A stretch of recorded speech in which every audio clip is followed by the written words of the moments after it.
Every Monday at this time, we welcome in Tina Traster of the Rockland County Business Journal. Good morning. Good morning. Good morning. How is everybody? Pretty good, all things considered. It's been a rough week, with the accidents, the horrible accident yesterday. Yeah, I wanted to send out my prayers to the families of the Pearl River students who were killed in that accident. Quite terrible.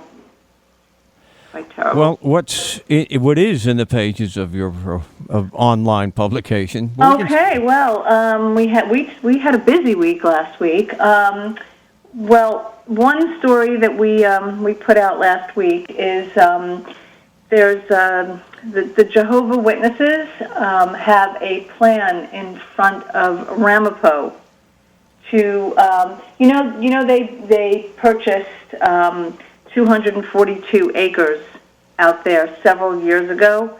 I think people forgot about it because it was so long ago. But they, back in 2009 or maybe a little earlier, they bought 242 acres for $11.5 million from Lorderden Properties, which was going to build it had been subdivided for an active senior development subdivision, and instead that was sold to the Jehovah's Witnesses, that and an adjoining 7 acres over in Tuxedo. And the plan is to build an audio production studio of 1.5 million square feet. So incredibly massive project over there on the border of Ramapo and Orange County. And what can I tell you about this project? It's if you see the rendering, if you go online and you look at the rendering, I mean, it's absolutely massive. So that's they're basically going to have to take down a lot of forest, a lot of land, and I guess the other issue for the county is, this puts another very large but tax-exempt property into the county. So I think there was a lot of interest in the story for that reason. They're planning on using the building, as I said, for their audiovisual materials for production. And right now they are before Ramapo for environmental review. So that's a big project coming to the county. The backstory is pretty interesting. They sold. I don't know if you know the Watchtower building and those complex of buildings in Brooklyn. It was kind of an iconic building. And they sold that several years ago, a couple of years ago, to, then it was Jared Kushner and another partner, Live Work, it was called. So they walked away. They unloaded more than $1.3 billion worth of property in Brooklyn. And I guess that enabled them to buy this piece of land for, nearly $12 million. So that's sort of that was an interesting response to that story. We watched that on Facebook, and the other interesting, I guess, the other story that got a lot of buzz, a lot of attention last week is over at the Spring Valley Market. What do you call it? Spring Valley Marketplace. It used to be called that, right? But it hasn't been in years. I don't think, unless I'm wrong. So that was sold. That shopping center was sold for nearly $60 million, $59.3 million, to Alexander Property Holdings. And what's kind of interesting about that is that it's sold for the exact same thing, almost the exact same amount that the predecessor paid for it in 2007.